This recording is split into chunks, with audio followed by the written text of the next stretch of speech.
أعوذ بالله من الشيطان الرجيم. بسم الله الرحمن الرحيم.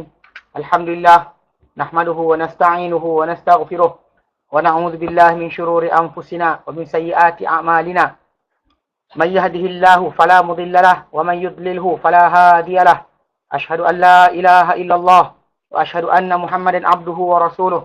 اللهم صل على محمد وعلى آل محمد كما صليت على إبراهيم وعلى آل إبراهيم وبارك على محمد وعلى آل محمد كما باركت على إبراهيم وعلى آل إبراهيم في العالمين إنك حميد مجيد.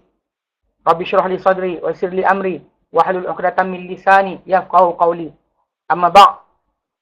Alhamdulillah, kita bersyukur kepada Ta'ala kerana dapat lagi bersama-sama untuk kita meneruskan kelas pengajian kita berkenaan dengan tafsir maudhu' ini bagi surah-surah Al-Quran. Dan kita pada kali terakhir kita berjumpa dan ia hampir 2 bulan cuti raya lagi kan. Jadi kita dah sampai hari itu kepada perbincangan sampai yang terakhir kita bincangkan adalah berkenaan dengan ayat Al-Quran Al-Baqarah sampai ayat yang ke 19, 17. 20 kan? 20 sampai ayat ke 20. Mana kita dah bahaskan kat situ secara keseluruhan berkaitan dengan tajuk keseluruhan bahagian awal surah Al-Baqarah, pendahuluan dia itu tentang kedudukan manusia berkaitan dengan hidayah Al-Quran. Allah kata zalikal kitab la raiba fi hudal lil muttaqin. Dan lepas tu Allah terangkan siapakah golongan yang bila dikatakan Al-Quran itu hidayah, maka lepas tu Allah terangkan golongan beriman siapa, golongan kafir siapa, dan munafik siapa. Dan bahkan munafik itu diterangkan dengan kumpulan dan contoh mereka. Kumpulan munafik ni ada 2. Satu contoh bentuk yang mereka ni hilang terus. Mana nampak cahaya dia hilang terus. Mana hilangkan terus cahaya tadi. Ada satu lagi kumpulan Allah Ta'ala bayangkan mereka ni seperti orang yang berjalan di tengah-tengah awan hujan yang hitam. Tengah hujan gelap, ada buruh, ada kilat. Jadi dia akan tutup telinga, tak nak dengar. Mana dia bergantung cahaya untuk berjalan berdasar pada cahaya kilat berkenaan. Tapi bunyi dengan guruh tadi dia tutup telinga. Lepas tu bila cahaya tu datang dia berjalan. Lepas tu bila cahaya tu hilang dia diam. Mana ini ada kumpulan yang kedua lah. Dan bahkan Ibn Katsir rahimahullah nyatakan mana kumpulan munafik ni 2. Yang satu munafik yang tulen, satu munafik yang dia sekejap sekini sekejap tidak. Dan bahkan hati manusia ni dinyatakan dalam hadis Nabi SAW, ada hati yang munafik dia separuh, nifak dia separuh, iman dia separuh. Dan dia akan bertambah kemunafikan atau keimanan berdasar suasana ataupun keadaan sekeliling, persekitaran bagi seorang itu. Dan sebab itu kita kata kerana itu para sahabat Nabi SAW sendiri bimbangkan berkenaan kemunafikan. Dan dalam buku ini dia kata 17 surah daripada 30 surah Madaniyah. Surah Madaniyah ada 30 dalam Quran. 17 surah berkenaan menceritakan tentang sifat orang munafik. Menunjukkan bahawa besarnya bahaya kemunafikan ni sampaikan disebut dalam Quran Karim daripada surah Madaniyah. 17 surah daripada 30 surah menyatakan tentang sifat orang munafik atau memperingatkan tentang kemunafikan. Jadi itu sebab kita lihat para sahabat Nabi SAW sendiri bimbang. Umar bin Khattab anhu pernah dia tanya kepada Hudzaifah bin Yaman. Hudzaifah bin Yaman ni diiktiraf pemegang rahsia Rasulullah SAW. Dia tahu siapa munafik siapa tidak. Jadi dengan sebab itu Umar tanya pada Hudzaifah, adakah aku munafik? Kerana bimbang takut jadi munafik tadi. Pasal originally munafik betul tulen kita faham. Yang tak percaya langsung dalam hati dia. Nampak cahaya tapi dia padamkan terus. Tapi satu lagi kumpulannya berat mengikut keadaan. Dan bacaan kita pun sampai ayat 20 Mana hafalan kita sampai 20 juga lah patutnya. Hafal dah. Okey. Nah, tadi.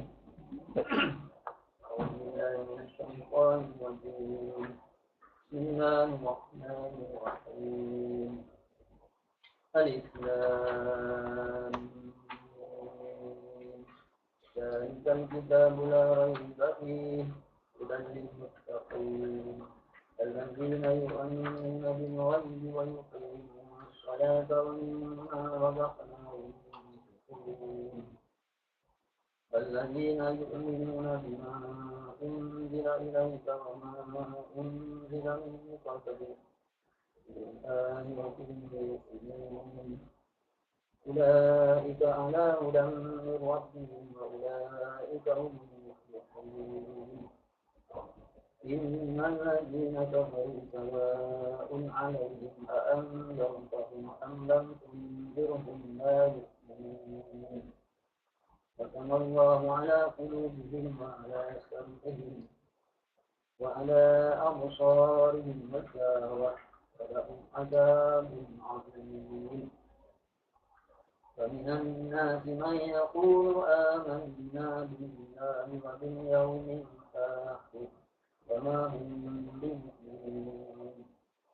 يخادعون الله والذين آمنوا وما يخدعون إلا أنفسهم كما يشعرون في قلوبهم مرض فزادهم الله مرضا ولهم عذاب أليم بما كانوا يكذبون وإذا قيل لهم لا تفسدوا في الأرض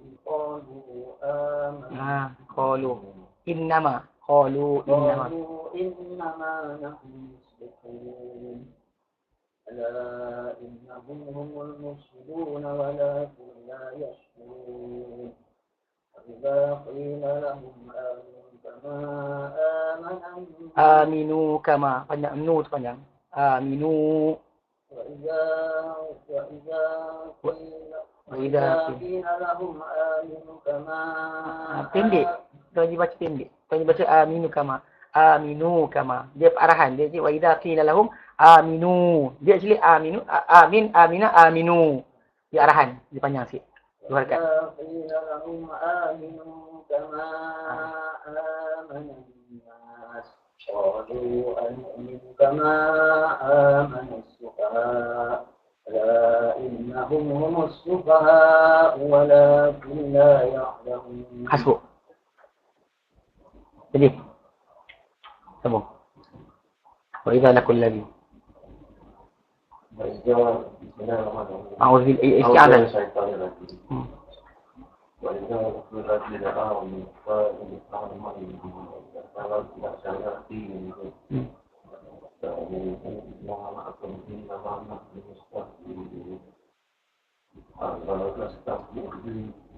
ويمدهم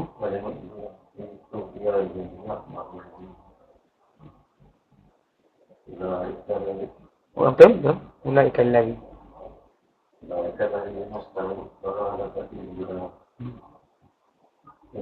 فما ربحت تجارتهم وما كانوا مهتدين. Siapa yang kat belakang ada hafal? مثلهم كمثل الذي استوقد نارا فلما أضاءت ما حوله ذهب الله بنورهم وتركهم في ظلمات لا يبصرون صم بكم عمي فهم لا يرجعون أو كصيب من السماء فيه ظلمات ورعد وبرق يجعلون أصابعهم في آذانهم من الصواعق حذر الموت والله محيط بالكافرين يكاد البرق يخطف أبصارهم كلما أضاء لهم مشوا فيه وإذا أظلم عليهم قاموا ولو شاء الله لذهب بسمعهم وأبصارهم إن الله على كل شيء قدير. Baik. Ingat sambung hafalan walaupun saya tak tanya yang belakang yang perempuan pun kena hafal juga. Jadi saya katalah macam Nabi kata alaikum bi surah al-Baqarah. Bila kamu dapatkan surah al-Baqarah fa inna akhdaha barakah. Dapatkan surah al-Baqarah ni hafal dia adalah keberkatan. Wa tarkuha hasrah. Tinggalkan surah al-Baqarah ni adalah kerugian. Wala yastati'ul batal wala tastati'ul batalah. Tak mampu menandingi Al-Quran. Al-Baqarah ini akan alih-alih sihir. Kalau kita nak pendinding yang terbaik adalah Al-Baqarah. Tapi dia kata kita hafal ni sebab kita nak mendapatkan keridhaan Allah Ta'ala. Bukan kerana nak bertanding dan sebagainya. Tapi yang penting macam lah. Saya kata kerugian banyak. Saya ngaji tafsir banyak kali. Surah yang pendek kat belakang-belakang kan. 20 sekian. Tapi saya lupa nak peringatkan surah hafal. Jadi rugi. Kita dah lepas nanti ayat 20 kan. Nanti kita tambah lagi. Mana perjalanan kita ni macam seminggu mungkin 2 ayat, seminggu 3 ayat. Actually itu penting Baik, ini sambung. Tak nak sambung juga, tak boleh berhenti. Baik. Ambil 1 ayat mungkin. 2 ayat. A'udzu billahi minasy syaithanir rajim. أعوذ بالله من الشيطان الرجيم. يا أيها الناس اعبدوا ربكم الذي خلقكم والذين من قبلكم لعلكم تتقون.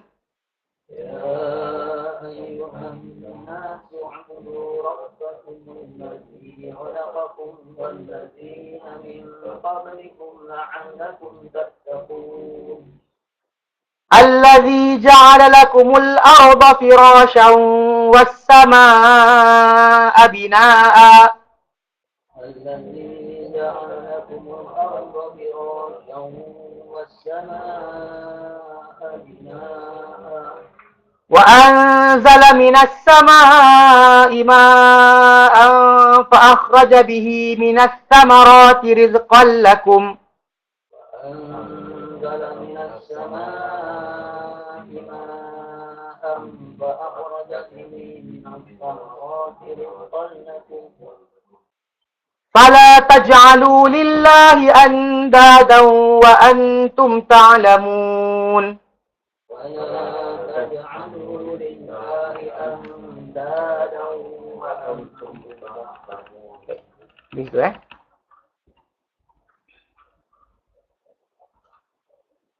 Baik, masuk nombor 3 nombor 3.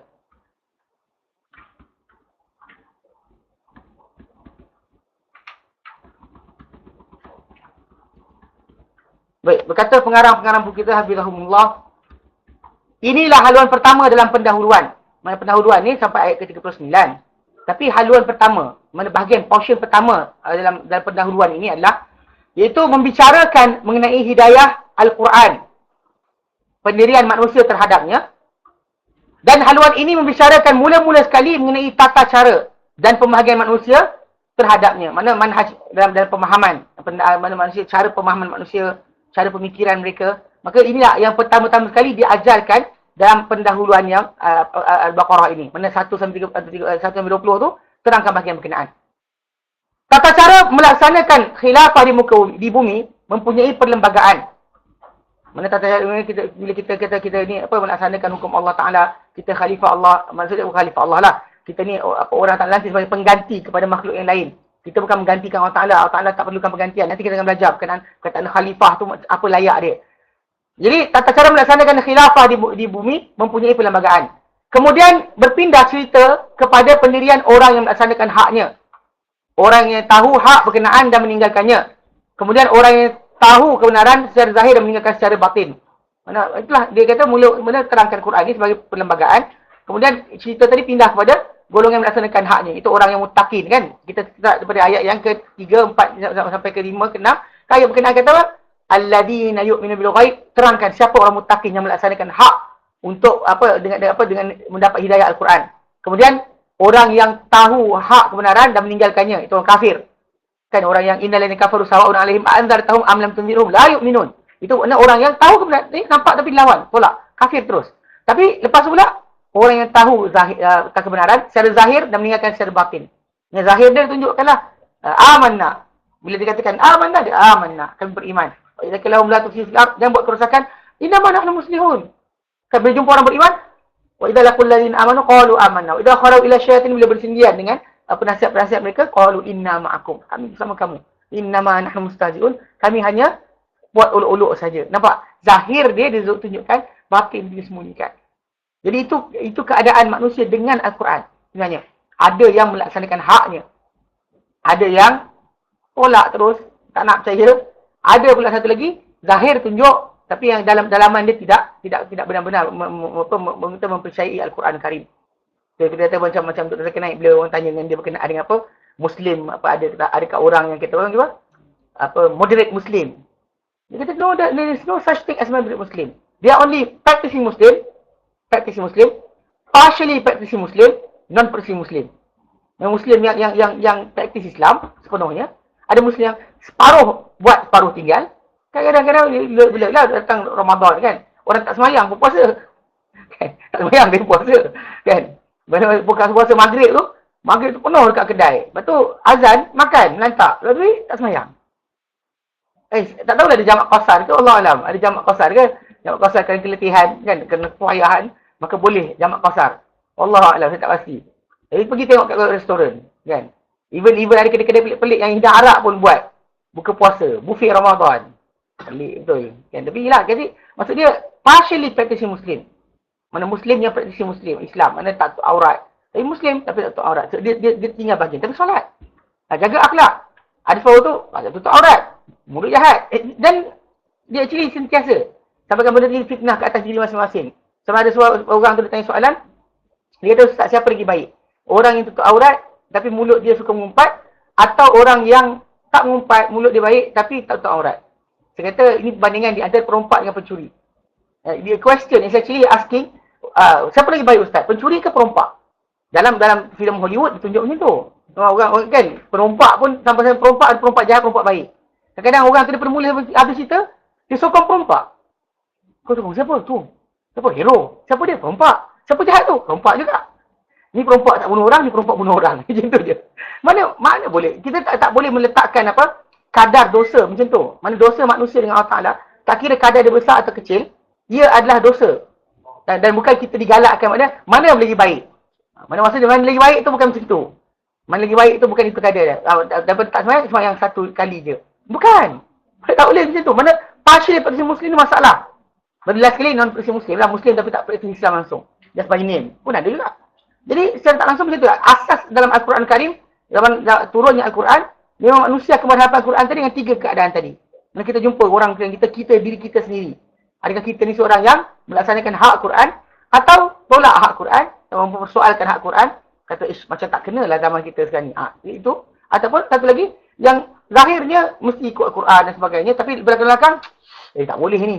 Maksud ustaz ni masalah lah, asyik ajar halal haram je. Kan bila masa nak bersosial. Okay. Contohnya lah. Jadi secara asasnya benda-benda ni kita kata memang keadaan manusia. Jadi haluan pertama tunjukkan manusia itu keadaan dia. Mari kita baca daripada awal Al-Baqarah sampai ke 20 tu, itulah yang difahamkan kepada kita. Mana apa orang kata tindak balas manusia terhadap Al-Quranul Karim. Datang haluan kedua. Ini sekarang kita masuk start ayat 21 sampai 39 ni. Datang haluan kedua di dalam pendahuluan ini untuk membicarakan mengenai perintah kepada manusia agar mengikut tata cara berkenaan. Mana agar manusia ini ikut apa yang diturunkan. Jadilah macam golongan yang pertama yang beriman, yang Allah kata muttaqin, Allah terangkan sifat mereka sampai muflihun kan. Wa ulaika muflihun tu, itu adalah tata cara yang terbaik. Itulah yang betul. Maka jadilah seperti mereka. Serta mengingatkan mereka mengenai usul-usulnya dan matlamat-matlamat. Jadi Allah Ta'ala terangkan usul dan asas. Kenapa Allah Ta'ala perintahkan untuk manusia menjadi seperti berkenaan. Dia supaya ikut tata cara pertama. Dan apa hasil dia? Kan sometimes ada orang kata macam, saya dah solat tapi tak kaya pun. Saya dah sekian. Dia buat ibadat tapi dia rasakan tak mencapai kebahagiaan dari segi masalah duniawi. Mana Muslim tapi ialah zikir je tak jadi juga. Ayat sering keluar kan. Tak keluar bekerja. Orang tu kerja juga. Tapi tak kaya. Dan ada orang tu sekian-sekian juga tapi tak ada rumah besar. Ada orang tu sekian juga tapi kita macam kata anak asyik sakit dan sebagainya. Memang ada manusia yang terkena macam tu. Allah Ta'ala berikan musibah. Tapi kena ingat. Musibah tadi bukanlah hilang dengan hanya anda beribadat. Bahkan kadang-kadang Allah Ta'ala berikan ada orang tu di dunia ni sengsara. Tapi di akhirat dia akan berbahagia. Mana berdasar kepada keredaan, tahap keredaan masing-masing. Mana redanya manusia dengan ketentuan Allah Ta'ala. Pasal kita, rukun iman kita yang terakhir adalah wa antuk mina. Dan kamu beriman. Bila qadar. Dengan qadar. Khairihi wa syarrihi. Baik dan buruk dia. Mana aturan Allah Ta'ala letak pada manusia. Ada hari mendung. Ada hari hujan. Ada hari panas dan sebagainya. Itu aturan dia. Tak boleh kita kata tak nak. Nah, kita lahir anak siapa? Mana kita minta? Lahir anak siapa? Anak raja kita ke? Anak Muslim ke? Anak kafir ke? Anak perompak ke? Anak ustaz ke? Bukan kita minta. Tapi itu aturan Allah. Bila kita dah duduk dalam state berkenaan, dan kita macam, apa salah Allah jadikan aku macam ni? The question is actually bukan macam tu. Jangan persoalkan pada dia. Bahkan kena reba. Belajar meredai apa aturan Allah. Dan bahkan bila tengok ada orang lahir cacat dan sebagainya. Semalam rasanya. Dapat khabar. Budak-budak sekolah di Malaysia ni ada 500 orang diberikan keistimewaan lah untuk hadir syarahan orang yang tak ada kaki, tak ada tangan. Apa tak nama lelaki tu? Kan? Dia dua syarikat. Kita yang ada cukup kaki sini tak ada syarikat pun. Tak, maksud dia macam ni. Itu dekat situ dikatakan apa? Rezeki Allah Ta'ala atau rahmat nikmat duniawi yang diberi pada manusia tadi tak semestinya kena cukup anggota tubuh badan. Dia ada anak lagi. Ada anak lelaki. Anak lelaki dia cukup sempurna. Dia je cacat. Tapi nak ceritakan bahawa tidak menjadi halangan. Mana Allah Ta'ala lahirkan manusia itu cacat ke, tak cukup ke, kurang ke, anak perompak ke dan sebagainya, still ada rahmat yang besar di situ. Mereka ni kata orang tu boleh rasa positif dalam keadaan sekitaran dia. Kan? Kaki tak cukup, tangan tak cukup, boleh berenang juga. Yang ada kita tak boleh berenang pun. Tangan cukup. Masuk swimming class tak pernah timbul. Pergi swimming class, pergi dekat Bantul Razak lah, sekian-sekian, tak pernah timbul. Kayu-kayu tak naik. Apa pasal? Tak masa dia, cili-cili. Jadi, yang kita tengok macam tu kan, tengok. Bila orang tu dapat, menikmati nikmat dunia ni. Masa dia walaupun dia cacat, tapi Allah Ta'ala berikan dia harta ataupun rezeki dan sebagainya, cukup memadai. Dan akan lebih daripada apa yang biasa orang yang sempurna dapat. Jadi, apa sebab bila manusia nak menyalahkan? Apabila Allah Ta'ala lahirkan dia ke mana dan sebagainya, atau cukup ke tidak tubuh badan dia, atau rupa dia macam mana, dia tak ada hak untuk mengatakan tidak. Bahkan, macam orang tu dia kata, dia punya punca dia punya tu, dia tengok mak dia tunjukkan satu video ke, perancangan televisyen, tengok bersama mak dia, kata ada orang lagi teruk daripada dia, tapi dapat berjaya kehidupan. So, dia positif je. Dia tak rasa cacat sebagai kehinaan. Dia tahu dia sempurna dengan cara dia. Macam saya kata lah, cacing dengan kita kan. Cacing duduk jala dan tanah, kita kata cacing tak sempurna. Primitif. Mata primitif. Tak ada kaki, primitif. Siapa kata primitif? Dia hidup lama dari kita. Kan duduk dalam tu kenyang. Dalam batu dia hidup. Kita duduk atas ni kena bayar cukai lah apa sebagainya. Cacing kata kalau kita kata kesian cacing. Cacing tu kesian manusia. Kan? Dia tak ada masalah. Kita je yang menyangka bahawa ia tidak cukup. Maksudnya Allah Ta'ala ciptakan satu benda, makhluk dia cukup dan memadai. Cuma dia reti pakai saja. Jadi secara asasnya memang kita kata Allah Ta'ala datangkan, lepas daripada membicarakan tentang tu, dia letakkan kepada kita ni matlamat asal sebenarnya ibadat. Itu penting. Okay. Juga untuk membuat, bukan untuk mereka contoh khilafah pertama alam semesta. Maksudnya Allah Ta'ala letakkan lepas kisah ni, lepas ayat ke-21 sebagainya, sampai ayat 30 Allah Ta'ala ceritakan contoh yang pertama berkenaan dengan manusia yang dijadikan untuk mereka ni khilafah. Adam AS adalah contoh yang pertama. Okay. Jadi ayat-ayatnya bermula dengan seruan yang kuat yang ditujukan kepada semua manusia dengan tiga tuntutan.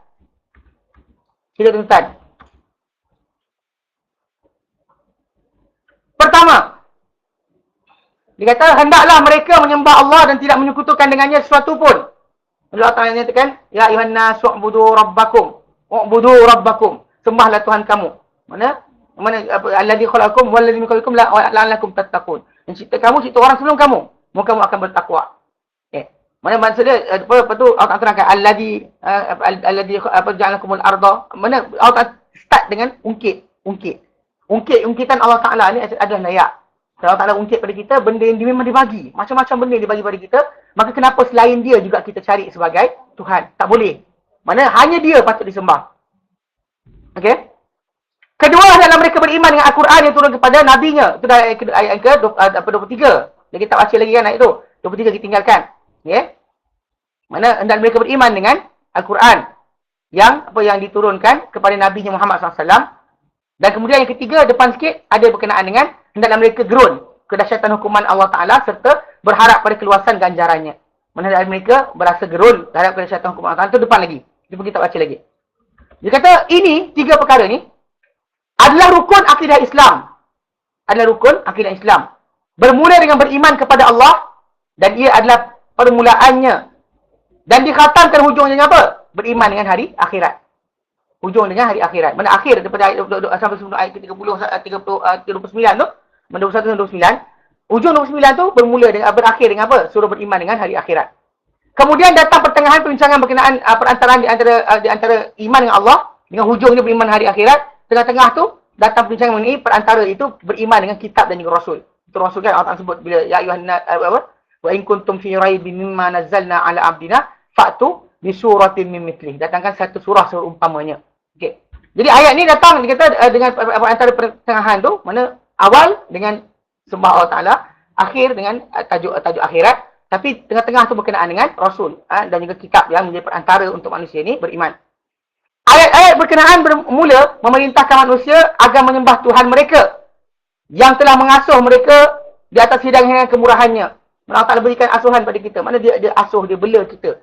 Mana daripada kecil kita, daripada sperma dan ovum, kita membesar. Mana ovum tu, dia hari pertama dia belah 2, 4, 8, 16, 32, 64, ganda.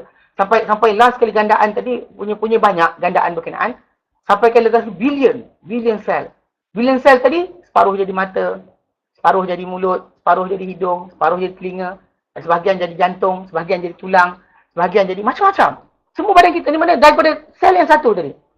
Kemudian dari sel satu tadi, dah mula terbentuk manusia ni, diberilah Allah Ta'ala mula-mula makanan dia, mula tadi kalau sperma tu adalah apa yang protein yang bersama-sama dengan sperma berkenaan. Kemudian bila dah jadi masuk dalam telur tu, yolk sac. Telur tu punya kuning, bahagian makanan dia. Dan selama itulah kita janin tadi bergantung betul sehingga hari ke-14. Hari ke-14 15 start tali pusat bercantum dengan badan mak.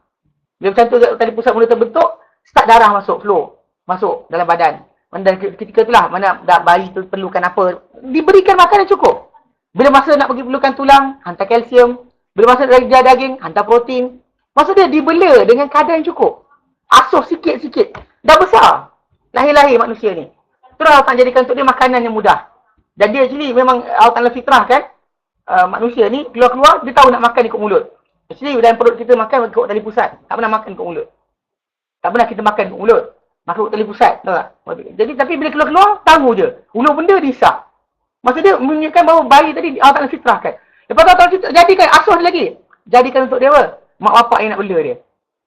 Ni saya pernah sebut 3-4 kali. Saya katakan, mana bayi ni, kan, dia ahli sains kata dia ada sihir. Dia memukau orang. Jadi sifat dia kan, dia menangis kuat. Sikit menangis, lapar menangis. Kan, tak puas hati menangis. Kemudian panas menangis, sejuk menangis. Tak lebih menangis. Sakit badan, demam menangis. Tak demam pun menangis. Kan, semua sekali. Jadi, nangis. Nangis je kerja dia. Kemudian, buang air, bersepah.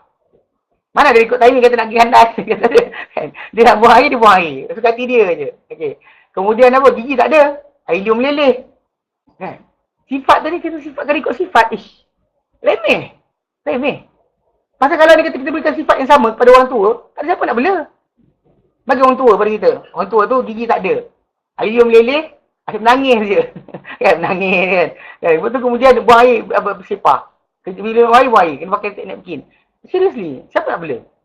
Banyak orang cakap, kan, walaupun bapak sendiri pun orang tu geli. Sanggup upah orang. Lepas tu tanya soalan, Ustaz, kalau sekiranya bapak saya ni dijaga oleh maid, macam mana, apa hukum dia? Dia perempuan yang untuk basuhkan najis dan sebagainya. Saya katakan anak-anak ada, kenapa urus orang lain?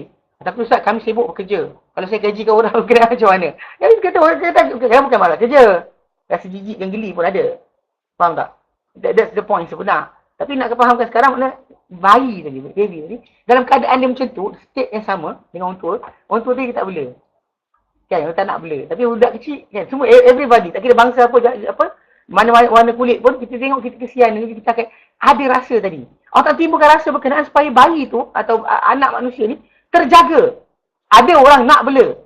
Dan walaupun apa keadaan teruk pun, ada orang nak bela. Walaupun bukan anak kita, walaupun bukan darah keturunan kita, still kita akan rasa sayang. Kesian.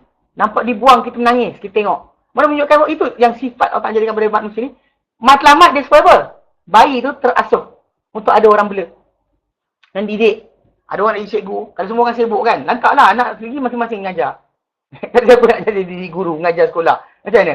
Mana Allah jadikan ada kecenderungan manusia ni nak mengajar. Dan rasa gembira manusia ni, macam cikgu kan. Cikgu ni adalah kerjaya yang paling. Yelah, orang kata mulia kan. Tapi paling gaji tak cukup. Cikgu lah, ustaz tak ada masalah. Cikgu sekolah. Dan macam-macam saya tengok kan, kena buat ringkasan mengajar lah. Kena sekian lah. Buku tu kalau hilang berpuluh ribu, kena bayar. Kemudian macam-macam benda. Kan? Atau aktiviti curriculum pula, sambil mengajar kena lompat pula kat padang. Salah, kesian. Kan? Waktu keluarga sendiri lagi. Jadi kadang-kadang, dari segi satu aspek kan, orang kata, kenapa cikgu tak berikan gaji lebih? Kerana kerja yang mulia. Kenapa doktor bagi gaji lebih? Sebab doktor belah badan orang. Kerja mulia juga. Kalau ikut doktor dengan cikgu, siapa lagi mulia? Cikgu lagi mulia. Pasal dia boleh mengajar seorang tu sampai jadi doktor. Tapi doktor tak boleh mengajar orang jadi sampai jadi doktor.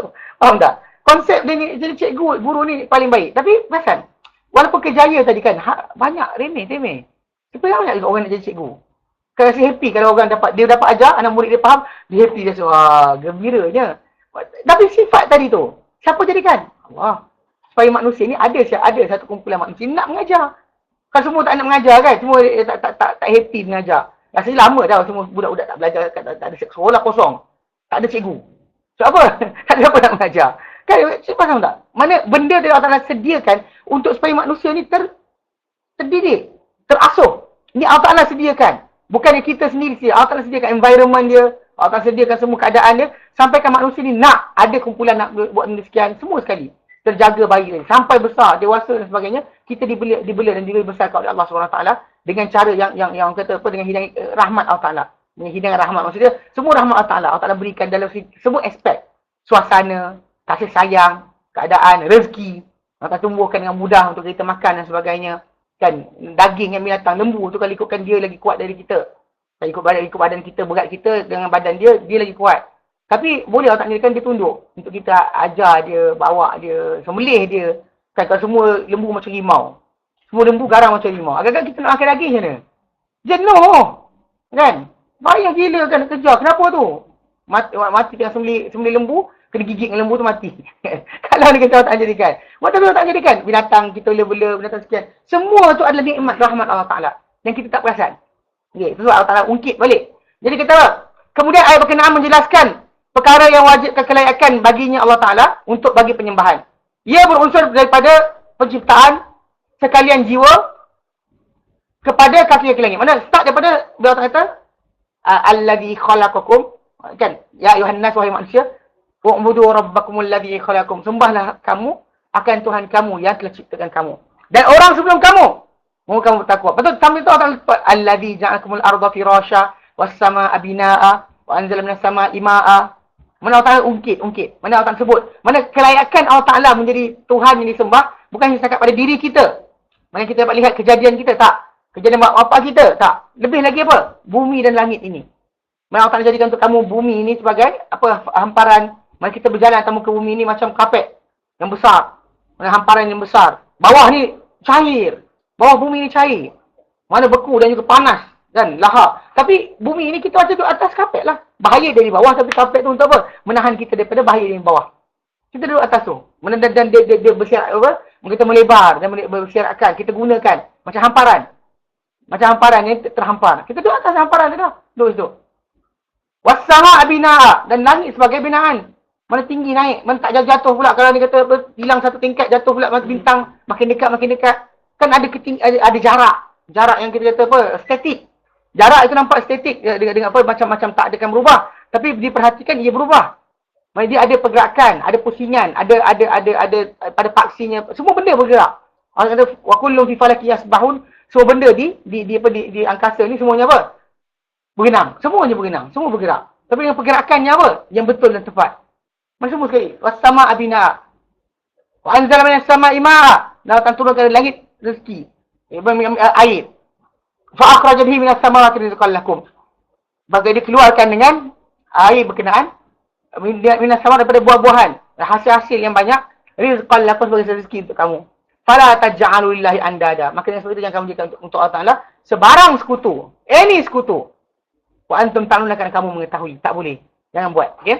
Allah Ta'ala mulakan dia beransur pada penciptaan sekalian jiwa sehinggalah kaki langit. Sebenarnya kan langit dan bumi Allah Ta'ala terangkan. Ia menghimpunkan di antara dua dalil penciptaan dan pertolongan. Allah Ta'ala cipta, dan Allah Ta'ala bantu. Dia bukan setakat cipta, Allah Ta'ala biarkan, tak. Dia cipta kita, dia bantu kita pula. Dia bukan hanya cipta kita dan tinggalkan kita macam tu.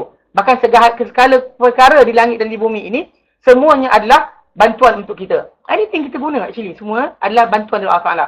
Mana kita gunakan api. Allah tak jadikan unsur pada kayu, pada batu dan sebagainya. Boleh menggunakan api. Atau Allah tak jadikan oksigen yang membantu pembakaran. Semua benda tu tak ada berhenti. Anything kita makan, anything kita ambil, semua ada kaitan dengan tajuk bantuan Allah Ta'ala. Kalau kita makan roti. Roti daripada tepung. Tepung daripada pokok gandum dan sebagainya. Maka gandum tadi, lepas tu nak buat tepung kena ada air. Kena ada garam. Kena ada gula kalau buat roti manis lah. Kan? Kismis sebagainya. So, everything is actually from Allah.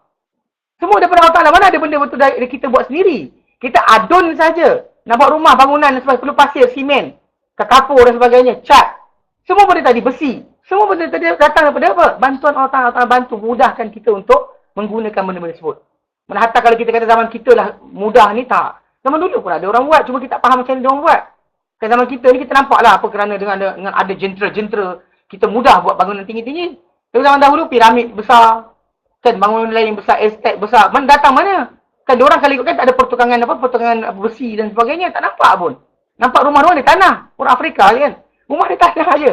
Tiba ada bangunan besar. Apa sahaja datang mana? Kan? Maksudnya diorang pun Allah Ta'ala berikan. Mana Allah Ta'ala bantu dan tolong. Maka Allah Ta'ala berikan kekuatan mungkin lebih kuat daripada kita.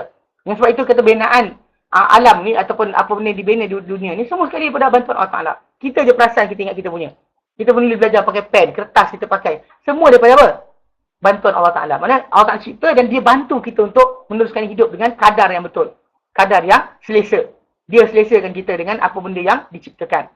Mana adanya bayu darat, bayu laut dan sebagainya. Dan kita sejuk. Mana pada siang-siang hari, daratan panas, lautan sejuk. Mana bila daratan panas, maka angin dia naik ke atas. Angin yang lain mana? Daripada laut datang sejukkan. Lepas tu bila petang, bila dah dipanaskan laut, bila petang, daratan lebih cepat sejuk daripada laut. Maka laut lebih panas. Maka angin sini pergi pula. Mana ada aturan angin. Kalau statik tak ada angin kan, duduk dalam bilik tak ada angin. Macam mana? Angin tak bergerak. Limas kan? Peluh tak hilang dan sebagainya. So Allah Ta'ala jadikan semua sekali bantuan. Kita hidup dengan bantuan pertolongan Allah Ta'ala. Bukan dia cipta je. Dia bantu kita untuk hidup. Macam tadi kan? Dia jadikan kita dalam perut mak kita. Dia bantu pula makanan dihantar. Dia hantar makanan pada waktu-waktunya. Kemudian bila keluar, tahu makanan apa. Kemudian ada orang nak bela. Ada orang nak bela. Semua sekali bantuan Allah Ta'ala. Kalau tak kita akan jadi siapa kita hari ni. Kalau bukan bantuan Allah Ta'ala. Yang diatur kepada kita siapa nak mengajar kita. Siapa nak tanggung kita belajar. Semua sekali. Kita je perasan nampak apa? Aku. Ini usaha aku, effort aku. Banyak ada orang usaha lebih dahsyat dari kita. Pakcik yang kerja sawah dekat mana Tanjung Karang ke dan sebagainya kan. Yang tak kaya-kaya. Tapi bangun pagi. Sebelum subuh tu bangun dah. Bangun sebelum subuh sebagainya, pergi kemas, lepas tu pergi menuri getah. Kan kalau ikut effort orang menuri getah tadi dengan orang yang bercuk tanam tadi, dengan orang yang main saham. Atau lain-lain anak datuk dan sebagainya. Seriously kan? Effort orang tu lagi banyak. Banding effort kita, effort orang lagi banyak. Kan menjijik peluh kat bumi, kadang-kadang dia kata check balik dia punya peluh tu. Setiap hari dia peluh tu boleh letak dalam 1 jug air. Jug atau lebih daripada 1 jug air. Tadah. Tapi kita ni kadang tak peluh, duduk dalam aircon je. Effort tu kita buat. Rezeki Allah Ta'ala yang aturkan. Allah Ta'ala berikan ikut kadar manusia tu masing-masing. Bukannya apa? Bukannya ikut kadar kehendak kita, tapi kadar apa yang Allah Ta'ala aturkan. Jadi kata apa?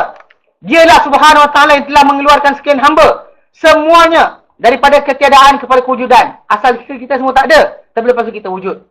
Sebagaimana dia mewujudkan golongan yang ditujukan percakapan, sesungguhnya dia jugalah yang telah mewujudkan golongan terdahulu. Macam Allah Ta'ala kata, ya ayuhan nas, pada kamu kan. Orang sebelum manusia yang dengar ayat Quran ini juga dicipta oleh Allah Ta'ala. Tak siapa yang bukan dicipta oleh Allah Subhanahu Wa Ta'ala. Dan itu sebab dapat idea berkenaan dengan ada makhluk selain daripada Allah Ta'ala ciptakan, maka ia adalah idea yang salah. Dan bahkan ada kita ada, saya ingat ada seorang budak time sekolah, budak-budak kan.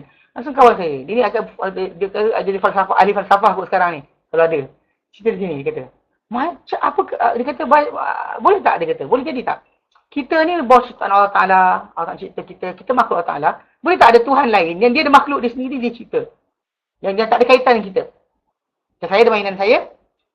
Tuan Haji ada mainan Tuan Haji. Kita sama-sama ada mainan. Jadi kata boleh tak macam tu dia kata.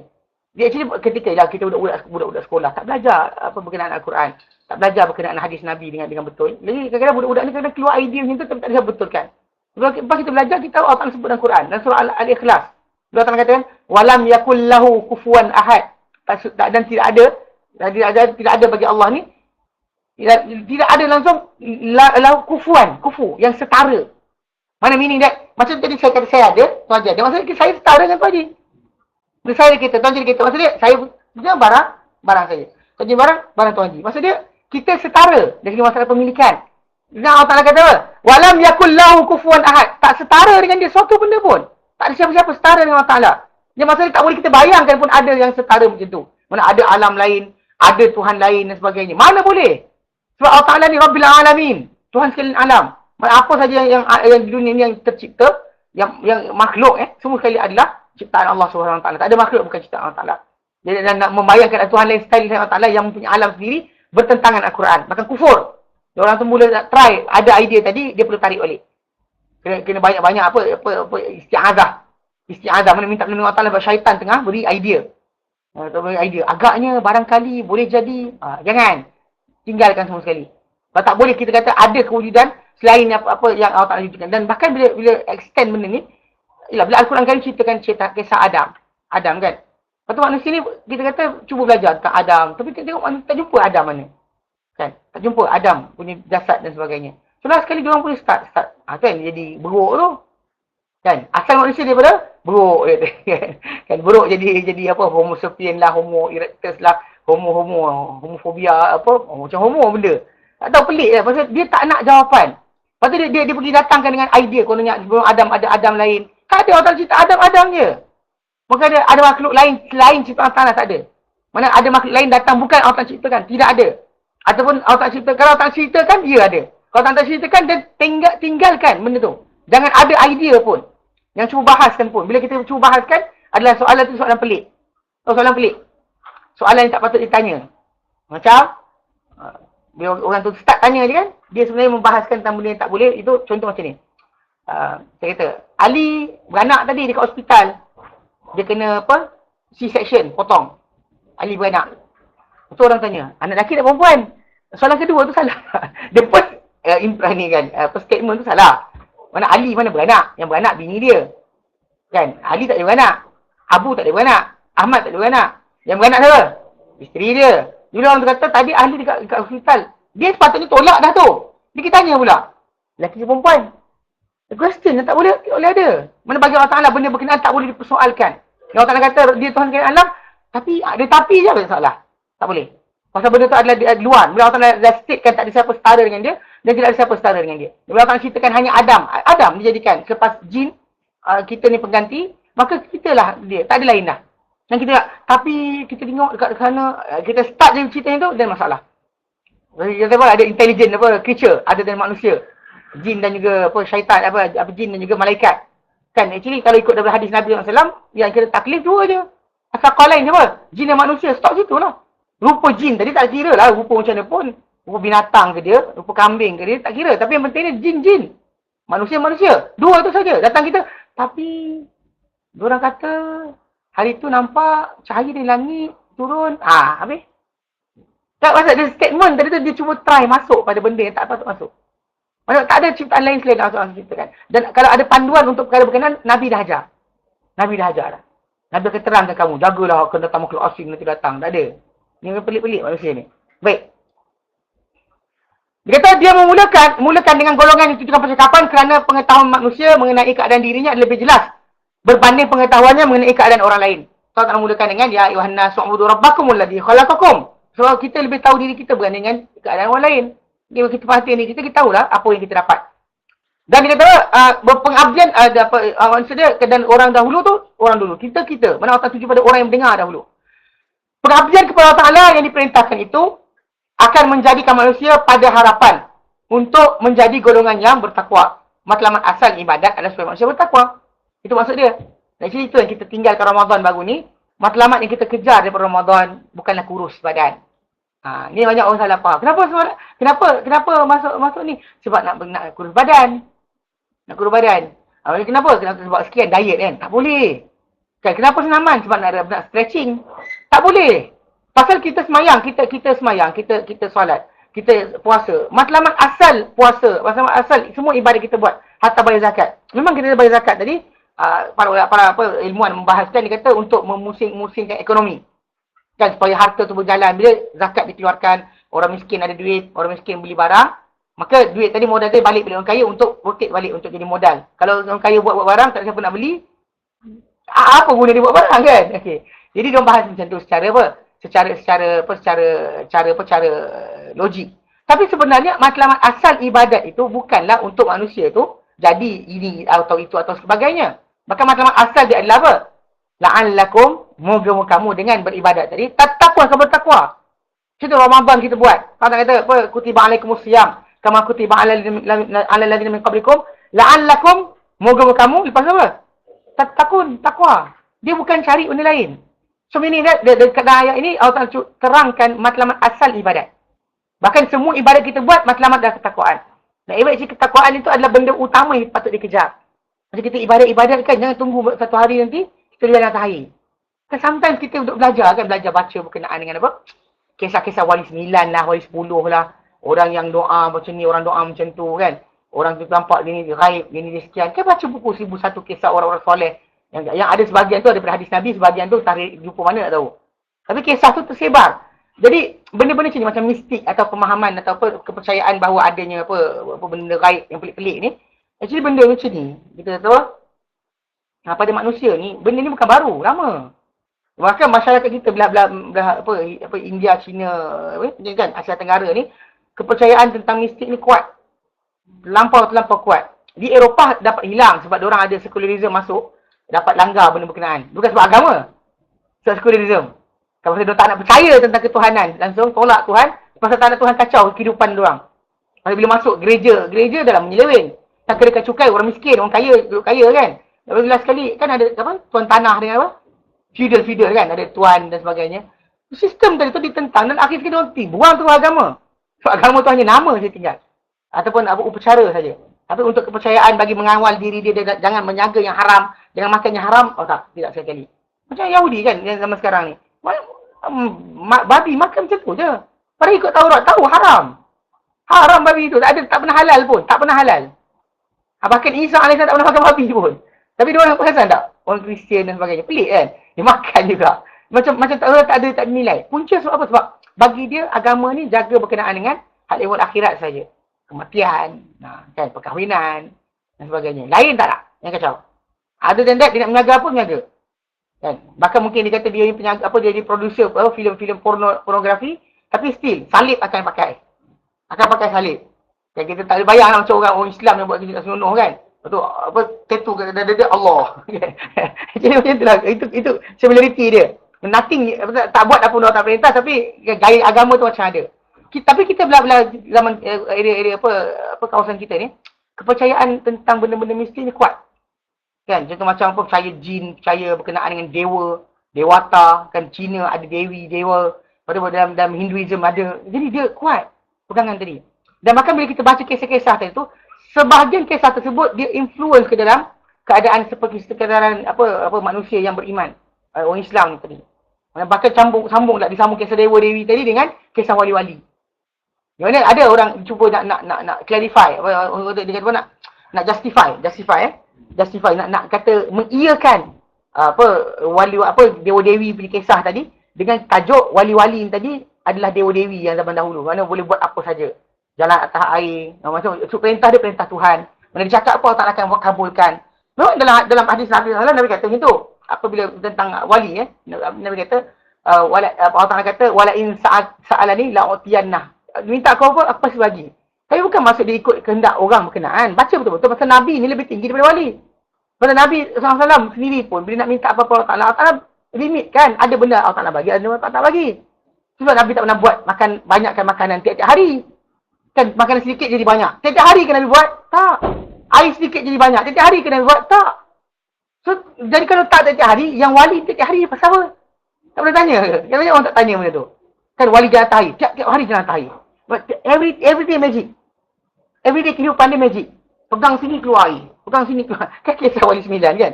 Sometimes bila orang baca kisah ni banyak, dia punya achievement, mana dia nakkan achievement dalam ibadat dia buat, hujung-hujung dia macam orang tu. Faham tak? Mana dia hujung dia ibadat dia nak kalau boleh menjadi seperti orang tu. Buat benda-benda berkenaan, laksanakan benda ni jadi saja. Apa nak jadi. Dia mana apa kehendak dia jadi. Dia nak macam tu. Sedangkan Allah Taala bukan berikan aturan pada kita. Kita duduk kat dunia untuk sementara saja dan diuji. Bukannya untuk kita kata bersenang-lenang sepanjang masa. Tak, Allah Taala berikan ujian.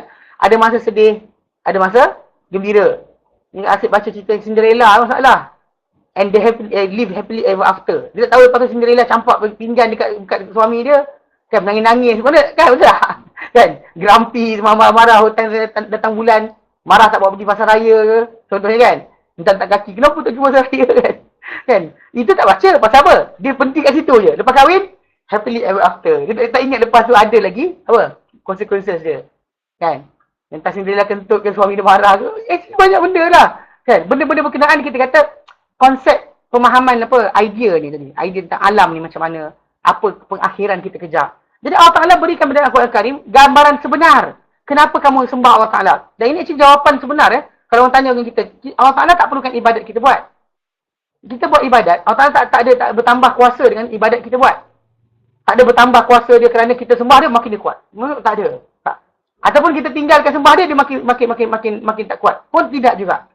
Bahkan ini kita belajar dalam hadis Nabi SAW bila Nabi sebut berkenaan dengan perkara ni. Kan? Hadis panjang. Tapi kita ambil dari hujung dia. Dia awal hadis tu apa Nabi kata Allah Ta'ala kata kullukum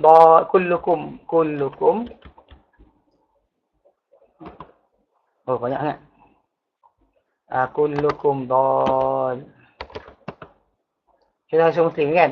Hadis nombor 2577. Jadi hadis ni apa Nabi kata daripada Abu Dzar Al-Ghifari, daripada Nabi SAW berkenaan dengan apa yang Nabi riwayatkan daripada Allah Tabaraka wa Taala. Maksudnya hadis qudsi. Nabi quote kata-kata Allah Taala.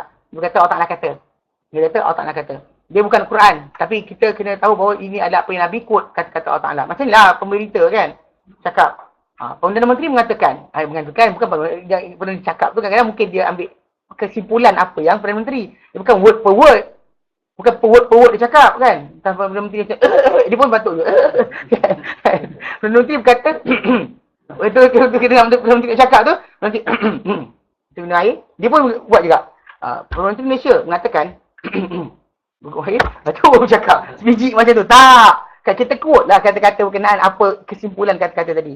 So Nabi kata, Allah Ta'ala kata, Nabi kata, ya ibadi inni haramtu zulma ala nafsi wa ja'altuhu bainakum muharrama, wahai hamba-hambaku, maksudnya aku haramkan ke atas diriku apa kezaliman, dan aku jadikan kezaliman tadi di antara kamu ni adalah haram. Fala tazalamu, yang kamu zalimi. Betul? Ya ibadi, wahai hamba-hambaku, kullukum dhal, kamu semua sesat. Illa man hadaitu, siapa yang aku beri hidayah padanya. Fastahduni ahdikum, minta hidayah padaku, aku beri hidayah pada kamu. Ya ibadi, wahai hamba-hambaku, kullukum ja'i, kamu semua lapar. Illa man at'amtu, kecuali siapa yang aku beri makan padanya. Fastat'imuni, mintalah makan padaku. Ut'imkum, aku beri makan pada kamu. Panjang. Dosa dan sebagainya. So hujung hadis berkenaan. Jadi Allah Ta'ala kata apa?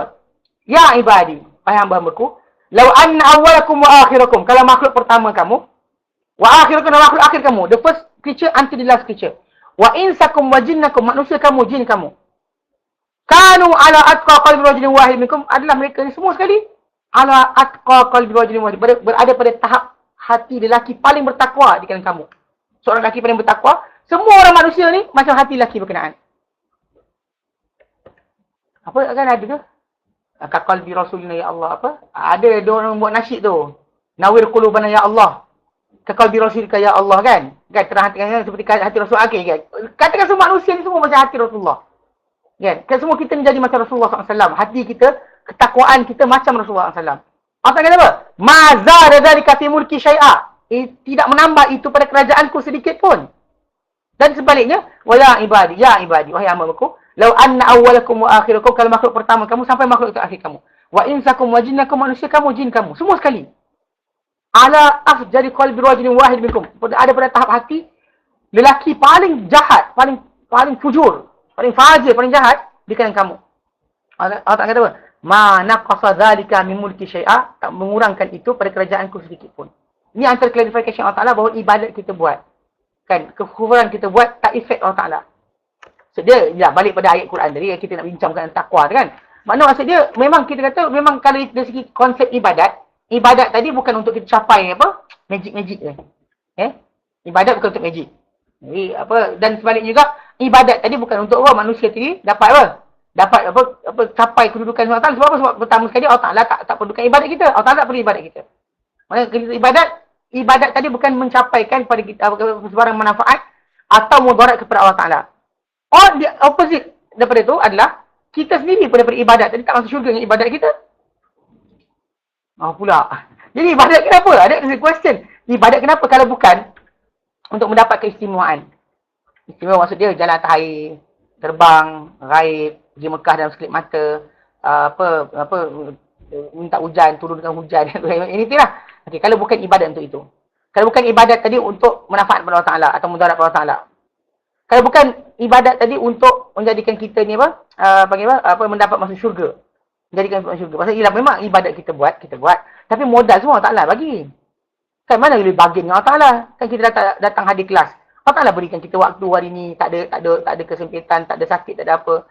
Kan sebenarnya waktu kita lapang, kemudian tak ada benda penimpalan dan sebagainya. Jadi benda tu Allah Ta'ala yang datangkan aturan untuk kita. Meaning that kalau dia kata kita dapat ibadat, kita dapat buat banyak kebaikan, solat ke apa dan sebagainya, semua sekali sebab apa? Sebab Allah Ta'ala punya ihsan, rahmat dia. Bukan kita ibadat sebab apa? Sebab kita sendiri. So Allah Ta'ala atur kepada diri kita hari ni. Hari ni hujan lebat. Jemput petir dari pagi tadi. Nak keluar rumah kita macam kan?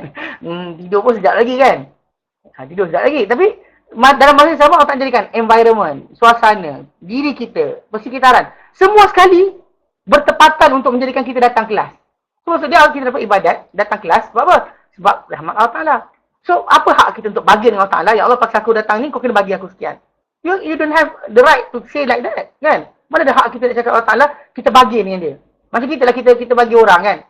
Orang berniaga. Ada orang ni, dia susah, kita bagi duit. Nah, ambil berniaga. Dekat pasar Ramadan. Kita bagi, beli tapak. Bagi semua sekali pada dia. Dia duduk situ, jaga je. Modal kita bagi. Kita lintas dengan pasar malam, pasar Ramadan tu, dia nak jual barang kat kita. Dari segi adabnya. Layak ke dia nak jual barang kita? Kan, semua modal dia buat tu semua kita bagi. Jadi dia nak jual barang kita. Logik tak? Pasti tak logik. Kita dengan Allah Ta'ala. Kita modal semua Allah Ta'ala bagi, kita nak bagi dengan dia. Macam mana? So, untuk tuntut Allah Ta'ala, aku dah ibadat sekian, kau kena bagi aku. Siapa kita? Dan siapa hak kita kat situ?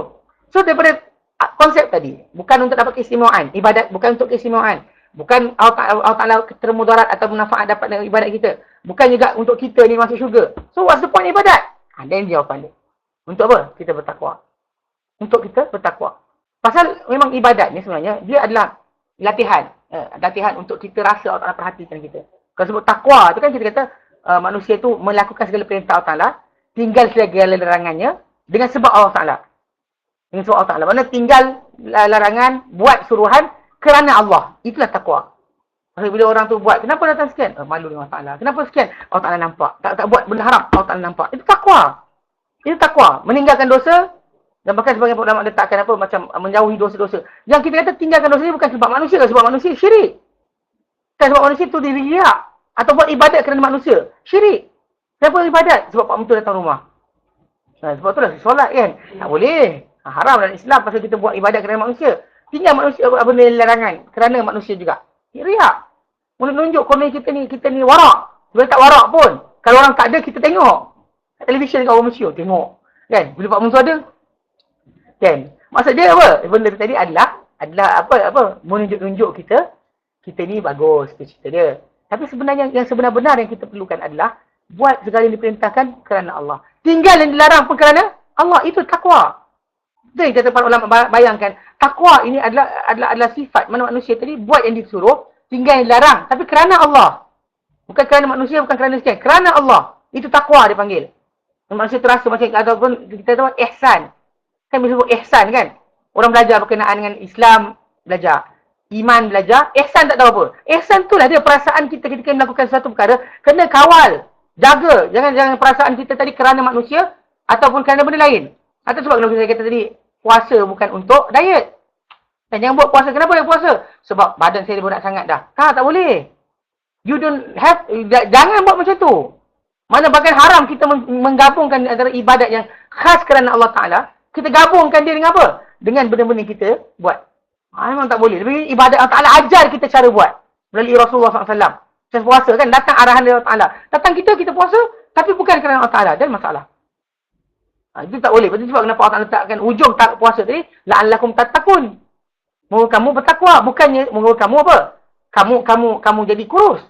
Jadi sebab apa? Sebab hujung puasa tadi. Bila macam kita tu puasa, solat dan sebagainya. Kan dalam surah Al-Ankabut. 45 Allah Ta'ala nyatakan. Apa dia kata? Wa aqimis solat. Dirikanlah solat.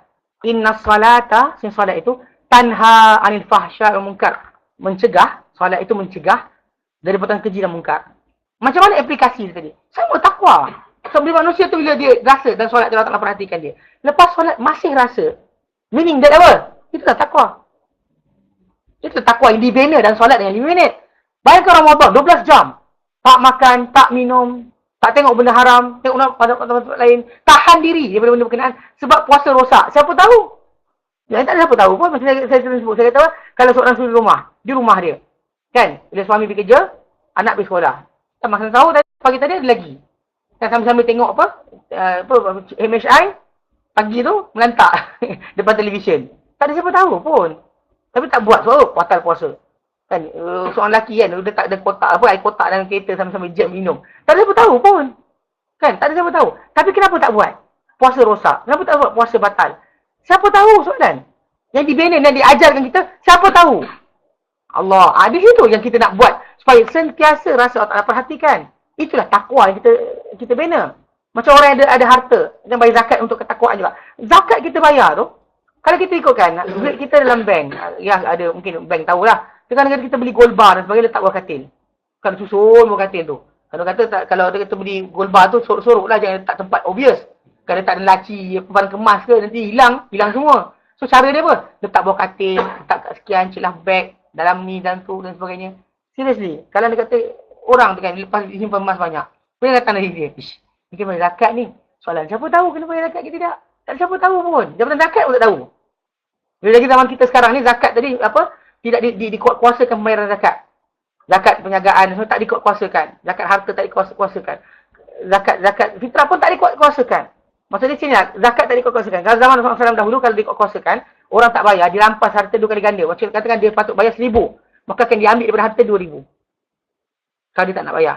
Dan amil tadi akan bertindak ikut arahan kerajaan untuk ambil rampas harta dia 2 kali ganda daripada apa yang dia patut bayar. Maksudnya kalau dia bayar 1,000, dia ambil 2,000.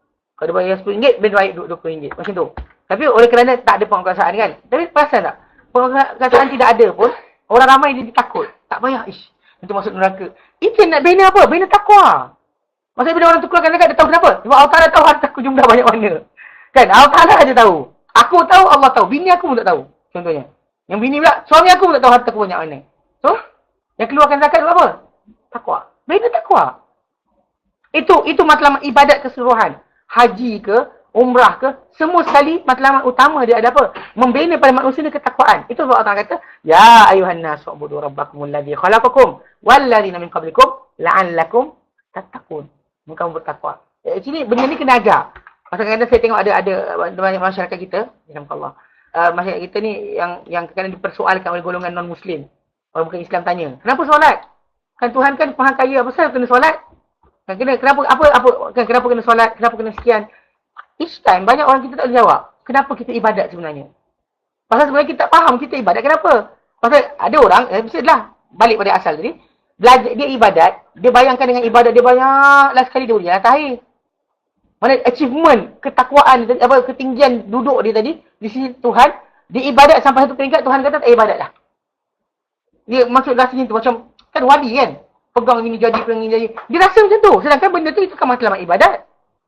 Ataupun dirasakan berkenaan dengan tajuk relationship dengan Allah Ta'ala tadi, ibadat tadi boleh memudaratkan Allah Ta'ala. Kalau tak manusia ibadat pada Allah Ta'ala, Allah Ta'ala makin kuat. Manusia tak ibadat je, Allah Ta'ala makin lemah. Tak ada. Siapa kata? Dan bahkan juga ibadat kita masuk syurga. Nabi clarify, Nabi kata, saddidu wa qaribun. Nabi kata, mereka dekat hampir. Nabi kata, wa'alamu, ketahuilah. Annahu, sesungguhnya, la yadkhulu ahadukum a'malahu jannah. Tak boleh masukkan seorang kamu dalam syurga amalan dia sendiri. Jadi, istilah hadis ni, masyhur dan juga fahaman ini ahli sunnah wal jamaah adalah mutawatir. Fahaman ini mutawatir. Mana semua ahli sunnah wal jamaah menerima bahawa masuk dalam syurga yang manusia ini bukan dengan amalan dia. Kenapa masuk syurga dengan amalan dia? Lepas tu para sahabat kata, Rasulullah, hatta anta, engkau pun tak boleh ke? Nabi kata, hatta ana, aku pun tak boleh. Illa except. Ayat taghawanillahu rahmat minhu wa fadlin, Allah Ta'ala melimpah kat atasku daripada rahmatnya dan juga kelebihan dia, dan aku masuk syurga because of that. Dengan sebab itu. Dengan sebab apa? Dengan sebab rahmat dan juga kelebihan Allah Ta'ala. Bukan dengan sebab amal kita. Pasal bila kita kata konsep tu lah, Allah Ta'ala yang pilih kita untuk macam Rasulullah SAW, Allah Ta'ala yang pilih Rasulullah untuk jadi Rasul. Bukan Rasulullah pilih diri baginda untuk jadi Rasul. Dia datangkan wahyu Rasulullah SAW. Pun Allah Ta'ala juga. Konsep ni macam kita katalah, kita ibadat. Kenapa kita tak boleh ibadat? Sebab Allah Ta'ala jadikan untuk kita ni ada environment yang nakkan ibadat. Kalau balik zaman 60-an agogo, kita buat kelas macam ni, mampu pun tak datang. Kan? Zaman agogo kan? Zaman agogo, zaman hippies tu kan? Mana orang nak belajar? Ustazah balik daripada apa? Daripada Mesir pun tak pakai tudung. Tak tahu cerita kan? Zaman dulu punya mana pakai tudung? Pakai selendang gitu je. Ada pun dia pakai baju kebaya ketat gitu. Yang balik mana boleh? Azhar gitu. Kan? Tak faham? Ini zaman, era dan apa masa manusia ni apa hidup. Dia mainkan peranan. So Allah Ta'ala jadikan kita hidup zaman mana? Main peranan untuk memberikan kita hidayah. Faham tak? So konsep ni kena faham betul. Mana kita bukan ibadat untuk dapat masuk syurga. Jadi kalau bukan tiga-tiga tadi, dan jawapan dia satu je. Takwa. Takwa. Nothing more. Mana untuk dapat takwa, dan itulah kita ibadat. Supaya latih kita, train kita. Allah suruh kita bertakwa. Tapi kita kata nak takwa macam mana. Dan dia beri pada kita ibadat. Yang menjadikan kita rasa dia perhatikan kita. Kan kita diam, kan? tak bergerak, tak sekian. Kenapa? Kan Nabi kata bila seorang tu dalam kamu solat, janganlah dia meludah ke depan pasal dia di antara kerana Allah Taala berada di hadapan dia. Nabi dia ajarkan pemerhatian Allah Taala ke atas diri kita. So, lepas tu dia tak meludah tak sekian, okay, fine. Pada puasa tadi, kan 12 jam kita jaga. Nak retain dalam hati kita ni, nak berikan satu perasaan, ada surveillance. Ada kamera, ada CCTV. Dan yang jaga kita pandang sini, dia tengok, kita sini, dia tengok, kita korek hidup. Nampak tak? Jadi bila CCTV ada kita segan, kenapa pemerhatian Allah kita tak segan? Itu yang dibina dalam Ramadan. Dan tu jawapan bila orang tu kata, apakah tanda-tanda seorang itu, puasa dia diterima oleh Allah Ta'ala. Jadi tanda paling besar adalah seorang tu nak tahu, tidak, lepas daripada Ramadan habis, ketika dia nak buat benda-benda yang tak elok, dia rasa tak Allah Ta'ala perhatikan dia. Kalau dia pegang macam, dah terdetik dah hati dia, Allah Ta'ala nampak. Masa dia dah percaya lah, puasa tadi mendatangkan hasil ketakwaan. Kalau dia kata lepas puasa kan, tak rasa apa. dia tak rasa apa pun. Then meaning dia apa? Puasa tadi tak faham apa dia buat. Tu bahaya. So kenapa kita kata start daripada Allah Ta'ala terangkan hidayah, dan the first one Allah Ta'ala terangkan adalah matlamat ibadat. Dan hidayah dah datang. So ibadat kamu ni kenapa? Kan? Cakap percaya Allah Ta'ala, ya. Tapi masalah kenapa adanya ibadat-ibadat tadi? Matlamat dia untuk apa? Membina ketakwaan pada manusia. Agar manusia tahu cara macam mana untuk dia bertakwa. Kita rasa Allah Ta'ala perhatikan kita, dan kita tergalak untuk buat kebaikan, tinggalkan yang dilarang, hanya kerana apa? Pemerhatian Allah Ta'ala kat atas kita. Itu yang kita bina. Dan siapa yang dapat merasakan perkara berkenaan, dan berterusan perasaan tersebut, dia akan menjadi orang paling mulia di sisi Allah Ta'ala. Itu Allah sebut dalam Quran surah Al-Hujurat. Allah Ta'ala katakan, Allah Ta'ala kata, Ya ayuhan nas, wahai manusia, Inna khalaqnakum min dzakarin wa untha. Sebenarnya kami telah ciptakan kamu daripada kalangan lelaki dan wanita. Menciptakan kamu dari lelaki dan dari wanita. Wa ja'alnakum, dan kami jadikan kamu syu'uban, berbangsa-bangsa, berkabilah-kabilah. Wa qabaila, berkabilah-kabilah. Mana berpuak-puak, berbangsa-bangsa dan berkabilah-kabilah. Ada kumpulan-kumpulan kecil. Dita'arafu, supaya kamu saling kenal mengenal. Allah Ta'ala sebut, Inna akramakum, punya orang paling mulia di kalangan kamu, indallah, di sisi Allah Ta'ala, atqakum, orang paling bertakwa di kalangan kamu. Maksudnya tak ada siapa lebih mulia, bukannya mulia orang tu siapa? Jalan atas air. Orang mulia siapa? Sebab dia terbang. That's not the mulia dimaksudkan. Sebab kerana para sahabat Nabi SAW luka, penat, letih. Dan Umar bin Khattab anhu, dia lebih baik daripada mana wali yang ada kat dunia ni. Tapi bila sampai dekat sungai, kita melintas nak pergi Palestin. Kan, nak pergi ambil terima kunci Baitul Maqdis. Dia bergenang. Sungai tu dia bergenang. Lintas dia bergenang. Dia bergenang. Bergenang bukan jalan atas air. Kalau ikut kita, kenapa tak jalan atas air? Itu kita. Masyarakat kita suka mistik tau. Dia suka benda-benda mistik. Nakkan mistik tadi. Itu bahaya sebenarnya. Actually ada 3-4 hari baru ni. Saya buka satu website. Alam Ghaib. Tengok. Saya pernah tengok Alam Ghaib tu. Pernah? Malah tunjuk tapi yang tunjuk tak. Dia jual macam-macam benda dia. Alam Ghaib. Okay, contoh macam ni lah. Satu website, satu page ni kan. Pusat rawatan Alam Ghaib. Ada cawangan, 4 cawangan. Dekat Kempandan ada, dekat Sekiat, dekat Perak ada. Okay, Kelakar ada. Yang bestnya, dia jual kadam. Tahu jual kadam? Kadam, orang iringan, RM150. Boleh bayar, kita bayar dengan dia bank in. Bahkan dia boleh, we accept credit card. Dan dia jual kadam. Kadam dia kata ada kadam pemudah rezeki, kadam penjaga diri pendinding, kadam pemanis pemikat, kadam penggerun, jin yang iringi kita. Penggerun, kadam persilatan, atau kadam guru agama. Kadam guru agama ni best. Membimbing anda dalam hal-hal keagamaan seperti contoh mengingatkan anda waktu solat, kejut waktu subuh. Menghalang anda daripada melakukan benda yang boleh merosakkan kerosakan seperti perjudian, maksiat dan sebagainya. Tapi tak halang pula, dia punya bagusnya, tak halang dia buat syirik kepada Allah Ta'ala. Kan? Kadang tu bagi. Serius. Lepas tu, orang tu boleh hantar. Jumlah orang iringan 1. Fungsi 1. 150. Satu kadam. Kadam 1. Mana SMS pada dia. Kemudian 1 kadam 6 fungsi. 360. 1 kadam. Tak lari tu. Dia yang kelakar dia apa? Dia kata, orang iringan ni macam dia kata, saya minta pertolongan pihak polis untuk menjaga keselamatan rumah saya daripada takut berlaku kecurian. Lepas tu saya minta pertolongan kadam untuk menjaga keselamatan rumah saya takut kecurian. Ada beza tau. Ada beza. Sebab dalam Al-Quranul Karim, bila Allah nyatakan, bila dalam surah Jin bercakap. Jin berceritakan. Dia selalu bersembang, Allah Ta'ala wahyukan sembang-sembang tadi kepada Nabi SAW. Allah ceritakan balik. Antara kata-kata jin kepada sama-sama lain, lepas mana mereka dengar Al-Quran, dia kenang balik.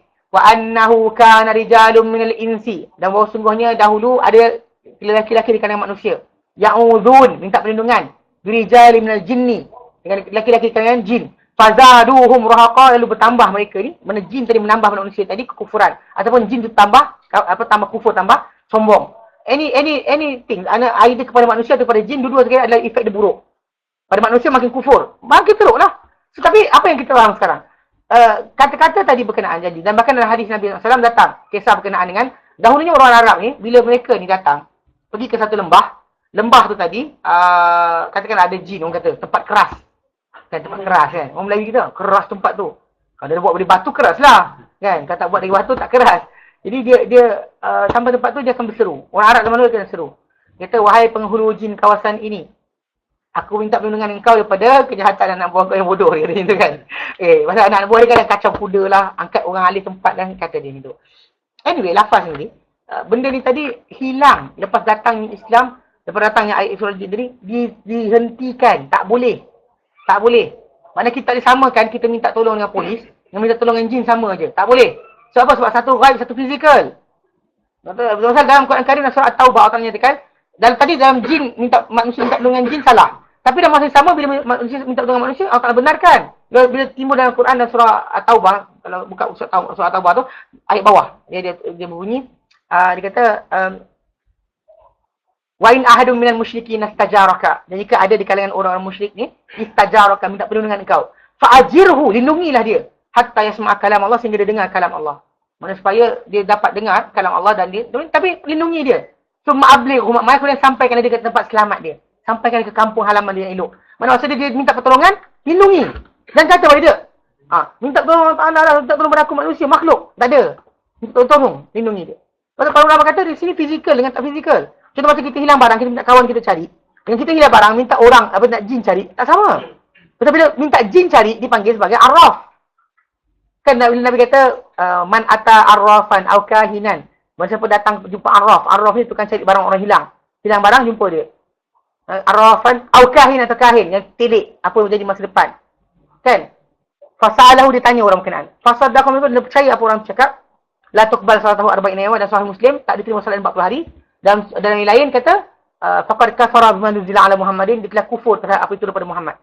Kufur. Dia telah kafir terhadap apa itu daripada Muhammad. Beza dia apa? Beza dia adalah, okay, ni polis. Ni polis. Ni bomoh. Ni polis manusia lah. Belakang ni, ini fizikal. Polis tu akan apa? Gunakan mata-mata dia. Buat barang hilang kat Ampang, kita boleh jumpa bag tu mana? Dekat midfield. Dia jumpa. Barang-barang tu jumpa. Okay? Tapi, sebaliknya, dia guna mata-mata dia kan? Yang ini guna apa? Jin. Yang ini pun salah. Yang ini kita jumpa doktor, ini sakit ke tidak? Tak ada masalah. Jumpa tukang telik, ini sakit ke tidak? Percaya yang ini, Sahih Muslim kata, dia telah tak diterima selama 40 hari. Abu Daud kata, dalam riwayat Abu Daud kata, dia telah kufur terhadap apa itu daripada Muhammad SAW. Beza dia satu ghaib, satu zahir. Tu je beza dia. Bukan susah. Kan bila nak samakan beli khadam sama macam ngarutnya. Kan? Apa cerita dia? Tak boleh sama, takkan sama. Tak ada masalah bila orang kata apa kain kokak tu, macam sama khasiat macam Panadol. Itu jawapan yang bangang. Sebab apa? Dengar sini. Panadol tu actually drugs. Dia dadah. Dia macam kita kata ambil pisau, potong tangan. Luka. Memang luka lah. Memang kita tahu yang Allah Ta'ala jadikan pada sifat pisau tadi dia trait yang membolehkan kita luka. Api membakar. Itu sifat Allah Ta'ala jadikan asal pada benda-benda tersebut. Physically kalau kita letak benda-benda kita bangang. Kita letak kita dosa. Mendedahkan diri kita pada kerosakan, kita salah. Tapi bila ada orang, dia pakai, dia kata, tapi sama je dia kata. Macam mana Panadol ada khasiat, kain kokak juga ada khasiat. Pakai serban besar, pakai jubah panjang. Tapi macam tu cakap dia. Dengar sini, takkan sama. So tak sama. So Panadol tadi, dia drugs. Physically dia masuk dalam badan kita, dia berikan ni. Macam orang, kalau katalah, dia kata tak faham juga, so, bagi dia gam, so hidup. Kan, bagi suruh hidup. 3-4 minit dia sedut gam tadi, sekejap lagi dia. Dia khayal, tahu tak? Itu acting tak balas kimia. Bukan berkaitan bahawa itu ada hantu. Gam tu ada hantu, hantu dia tadi menyebabkan kita. Bukan. Barang tu ada hantu. Dia adalah drugs atau apa, tindak balas kimia antara apa benda berkenaan kena pada kawasan otak kita. Ia ada pun penjelasan yang betul. Kenapa dia jadi khayal. Yang ini, kain kokak tadi, kenapa? Tak tahu. Kenapa? Sebab boleh di kapal Nabi Nuh. Ada dalil? Tak ada. Ini tongkat yang Musa. Ada dari? Tak ada. Serius ni. Semua cakap ada tapi tak apa. Ikut Quran Sunnah tapi macam tu. Mana takkan sama. Itu juga masalah ni. Jual kadang ni. Dia jual kadang kan. Ini yang best dia. Dia kata kan. Dia kata macam ni. Dia kata kod. Berapa? Satu kadang satu. Total RM20. Banker bayar. Date, tarikh sebagainya. SMS ke 095455. Seriously kan ada bank-bank ni kan. Maybank to you ada. CMB, Hon Leong, Public Bank, RHB. Seriously banyak akaun makhluk ni. Kan? PayPal pun ada. Saya kata taklah. Tak boleh lah macam tu. Kan? Apa jadi kan? Ni pasal mistik sangat. Banyak kadang-kadang orang tu rasakan macam budak-budak ni kenapa dapat? Sebab dia beribadat banyak. Siapa kata? Mana ada Islam macam tu? Kenapa orang ni dapat mengawal jin? Sebab dia ada ibadat banyak. Mana itu kan asas ibadat. Akhir ibadat itu adalah anda bertakwa. Bukan akhir ibadat itu anda dapat kawal jin. Bukan akhir ibadat itu anda menjadi seorang yang boleh terbang dan sebagainya. Kena faham betul-betul. Ni konsep masyarakat kita payah sikit. Sebab ni, dia boleh keluar lagi, dia kata, agaknya barangkali boleh jadi. Oh, dia barangkali, mana tahu kod-kod. Dia ada lagi ayat tu. Bila kalau kan Allah Ta'ala maha berkuasa di atas segala-galanya. Kalau Allah Ta'ala bagi, kita nak cakap apa? Allah Ta'ala kata dalam Quran Karim tak boleh. Tak boleh lah. Kan? Berkaitan anu ghaib ni, contohnya dalam anu ghaib. Allah Ta'ala sebut dalam 3 ayat, akhir ayat surah Jin. Allah kata, alimul ghaib. Allah Ta'ala ni yang tahu benda ghaib. Fala yuzhiru ala ghaibihi ahada. Dia tak buka perkara ghaib daripada siapa-siapa pun. Tak ada siapa-siapa yang dapat. Illa except. Bila kata la illa, tak ada lain tau. Maksudnya la ilaha illallah kan. Dan Tuhan milik Allah Ta'ala. Maksudnya tak ada lain dah. Macam bila Allah kata, dia tak buka. Fala yuzhiru ala ghaibihi ahada. Illa. Maksudnya tiada lain mendapat perkara ghaib Allah Ta'ala. Kecuali apa? Manir tada min rasul. Siapa-siapa didoaikan dengan rasul. Manir tada min rasul. Siapa-siapa Allah Ta'ala didoai. Jadikan dengan rasul. Kenapa? Rasul yang boleh dapat, orang yang tak dapat. Fa'innahu yasdukum min bayni yadayhi wa min khalfihi. Maksudnya rasul ni, depan dia dan belakang dia, ada pengawal yang menjaga dia punya ilham. Tak datang mereka daripada Allah Ta'ala saja. Yang jaga. Yang lain-lain tak boleh. Kan? Duduklah betapa lama saya pernah gua mana. Yang budak tu pelik-pelik orang ni. Budak muda je, teman muda. Bawa 40-an yang buat kerja ni. Saya jual lah. 100 khadam 6 fungsi. Fidyah 7,300. 100 khadam kod SMS dia. Gila betul. Nah, macam-macam benda lah. Orang iringan. Yang kelakarnya apa? Yang gambar aja yang dia ambil ni. Ini daripada tarikat Nasyabandi, Muhyiddin. Tapi dia jadikan khadam dia khadam. Ini khadam ni. Mana bila orang tu buat macam tu dengan guru dia jadi khadam dia. Macam tu lah. Salah, tak boleh macam tu. Kan, tapi bayangkan ini pemikiran. Dia boleh apa? We accept credit card ni, dia jual macam-macam ni kan. Ada macam-macam benda dia jual. Dia boleh hidup. Dan bahkan bila saya cerita dia ada orang kata, ada orang percaya benda ni ke Ustaz? Kan, bila tak orang tu buat website, meaning that, orang percaya lah. TV3 pernah panggil orang, keluarkan saka. Tunjukkan dalam apa misteri Nusantara. Kita tidak tahu, tapi benda tu bernamakan saka. Pada orang tu pening kepala. Kan? Itu je, memang manusia, kalau tu nyanyuk, biasalah. Macam acik tu nak ni, mata halusinasi, biasalah. Dan yang kita pening kepala, tapi waktu nenek dia jadi macam tu. Kenapa sekian? Kita dah tua, sakit. Badan kita makan tak betul, sakit. Jangan salahkan hantu je, manjang ada salahkan hantu. Kita sakit ni, hantu lah buat. Semua hantu. Badan tak sihat, selamat tidak, salahkan hantu. Buat perangai itu. Jadi konsep ni kita kata tak betul. Sebab manusia bayang dalam ibadat, dia perlu dapatkan benda pelik-pelik. Jadi sebenarnya memang kita kata matlamat dia hanyalah ketakwaan. Kata mana pengabdian kepada Allah Ta'ala yang diperintahkan itu akan menjadikan manusia ni pada harapan. Mana boleh diharapkan apa? Menjadi golongan bertakwa. Ini adalah antara dalil-dalil penciptaan yang kita ketahui dengannya bahawa di sana terdapat mewujudkan kehidupan dan juga menggunakan nikmat itu iaitu Allah Ta'ala. Allah Ta'ala yang berikan segala-galanya. Dan ini antara dalil. Allah Ta'ala ungkit pada kita perkara tersebut. Tapi ingat, ibadat itu hanya untuk ketakwaan. Tidak lebih dari itu. Kalau orang cari hasil ketakwaan lain daripada itu, maka dia ada masalah. Jelas? Baik, ada soalan? Ada?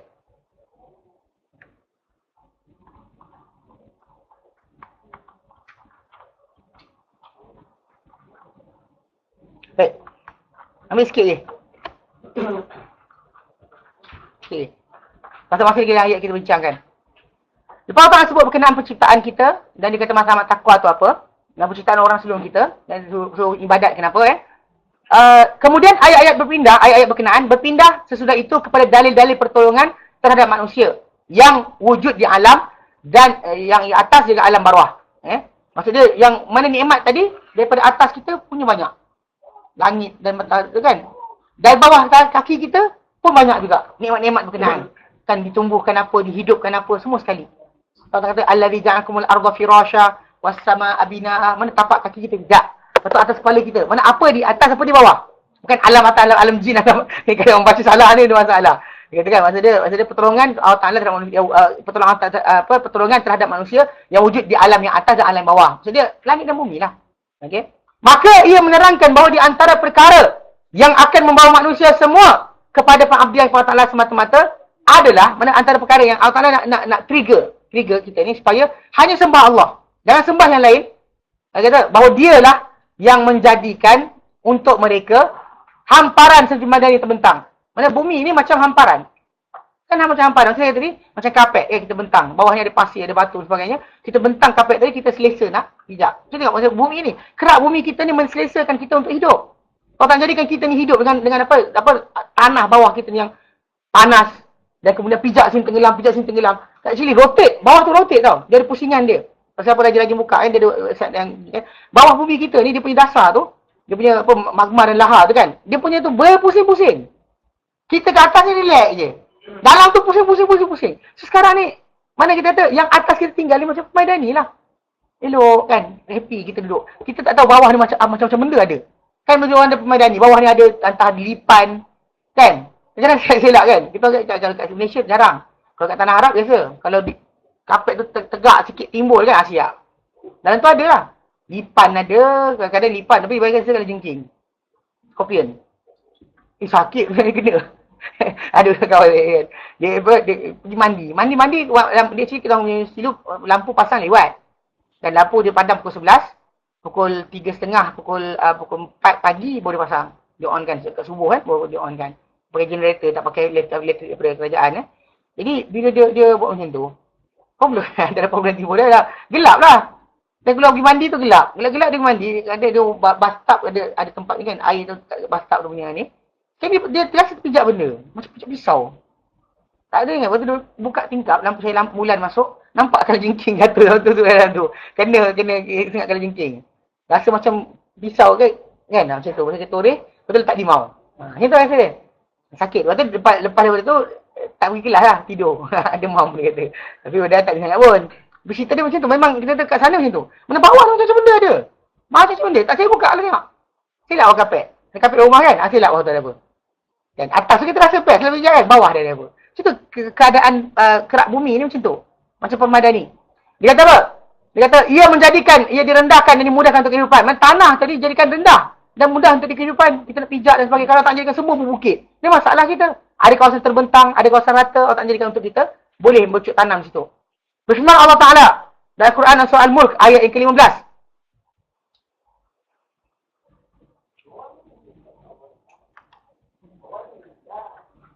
Dialah menjadikan bumi bagi kamu mudah digunakan. Yang sakhar Dia kata maka famshu fi manaqibiha wa kulu min rizqihi.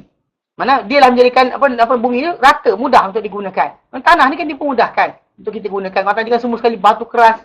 Ni macam mana? Maksudnya kan tanah ni actually dia ada tempoh Batu keras tadi bila hujan turun kan berterusan panas sejuk dan sebagainya, dia akan hancur. Dia akan jadi tanah yang boleh kita tanam. Di hujung akhir selepas proses yang lama. Mana kita jangan bayangkan tiba tanah tu tak asal keluar daripada dalam bumi tu keras kan, dia batu besar, batu pejal. Tapi lepas tu hujan turun berterusan. Gambar rajah di sini macam dalam apa Encyclopedia Encarta. Dia ada keluarkan gambar tu. Tapi gambar ni tu menti lah buat kerja sebenarnya. Dulu Microsoft keluarkan apa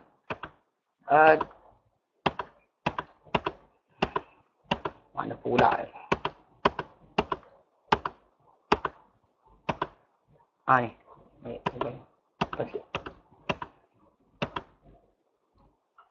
Yang mana gambar ni? Tanah. Dia ada gambar tu tunjukkan. Macam mana proses ni. Ni dia kata ni berkenaan dengan apa? Macam mana bumi ni kita di tanah ni. Dia punya proses untuk jadi boleh wujud tanam lah. Start banyaklah batu, bedrock kan. Maksudnya disintegrated rock. Mana organik material datang daripada tanjis binatang dan sebagainya turun kat situ, dia start hancur. Kemudian hujan turun kan, dia start pecah-pecah-pecah. So last sekali dia jadi macam ni. Tanah yang kita boleh tanam tu asal daripada ini.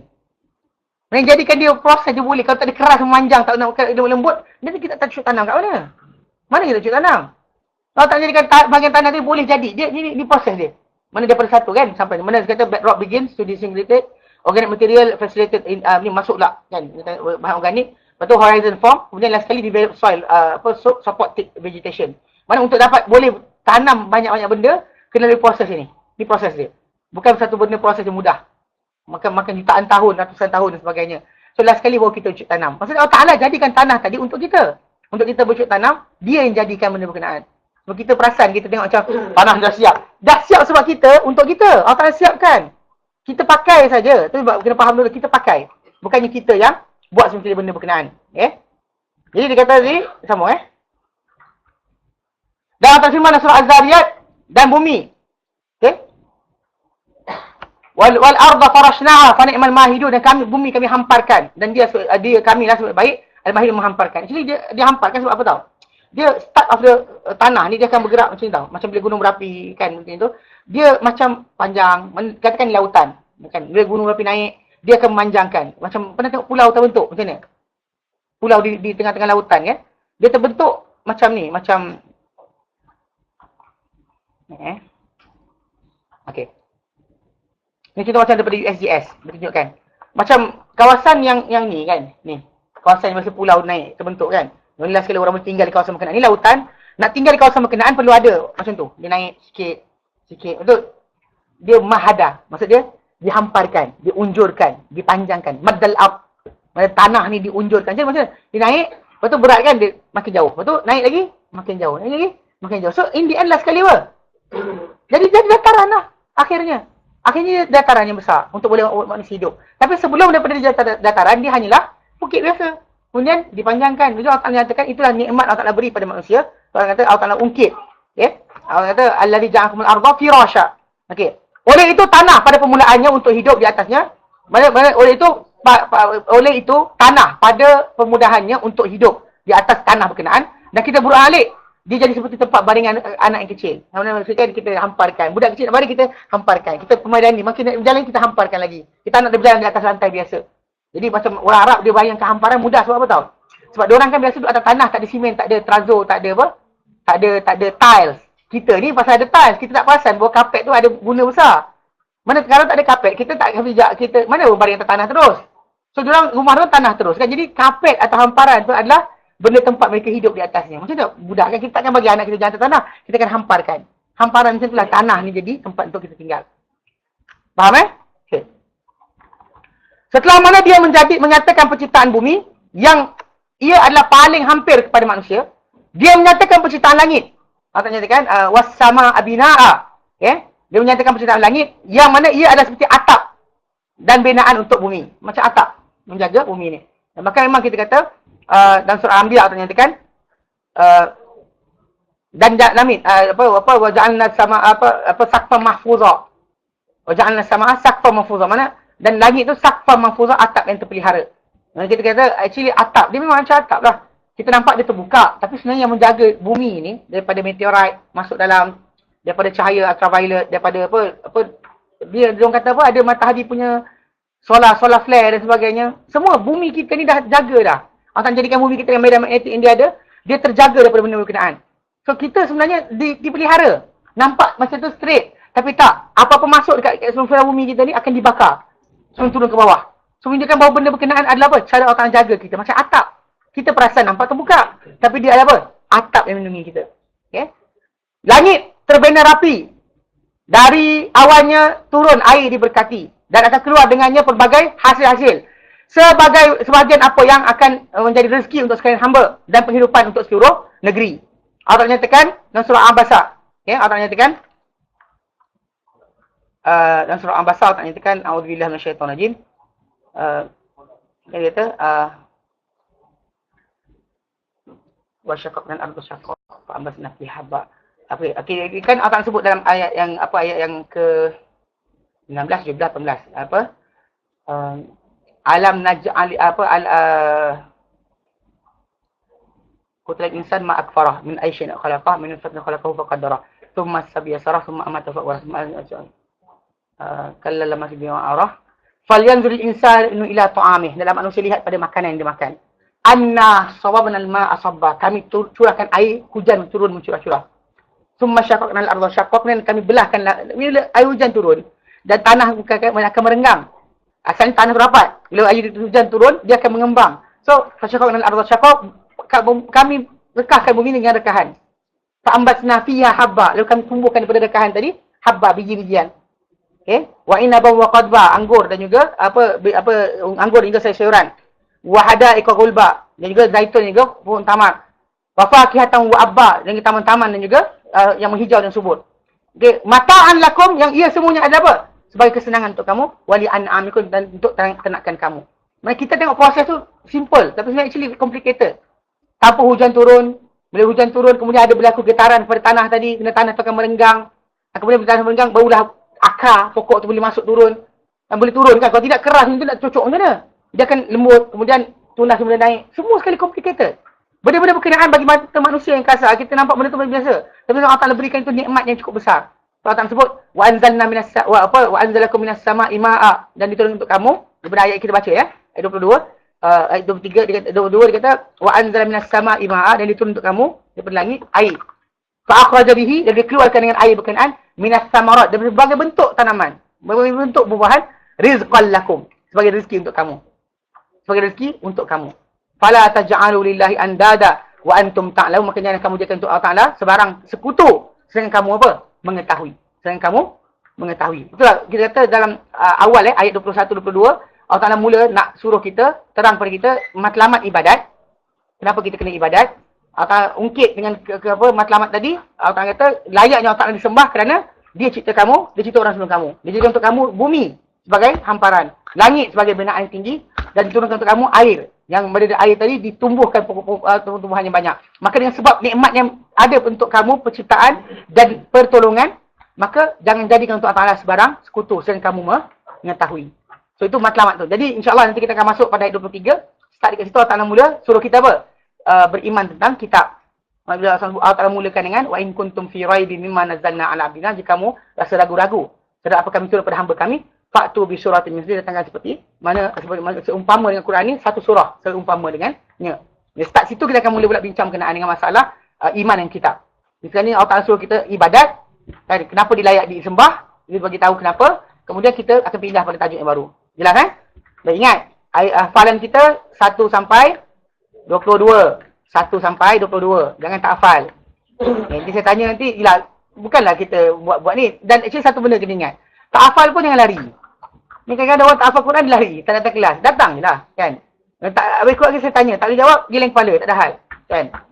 Tak ada masalah. Tapi orang kita kadang Melayu ni malu. Kan? Datang je. Tak ada masalah. Mana kita kata tak hafal pun belajar. Kan? Datang. Aku kan ambil pengertian. Tapi lagi baik kalau kita apa? Hafal dahulu sebelum kita belajar. So, jadi untuk minggu depan, ambil apa ayat 23 dan seterusnya.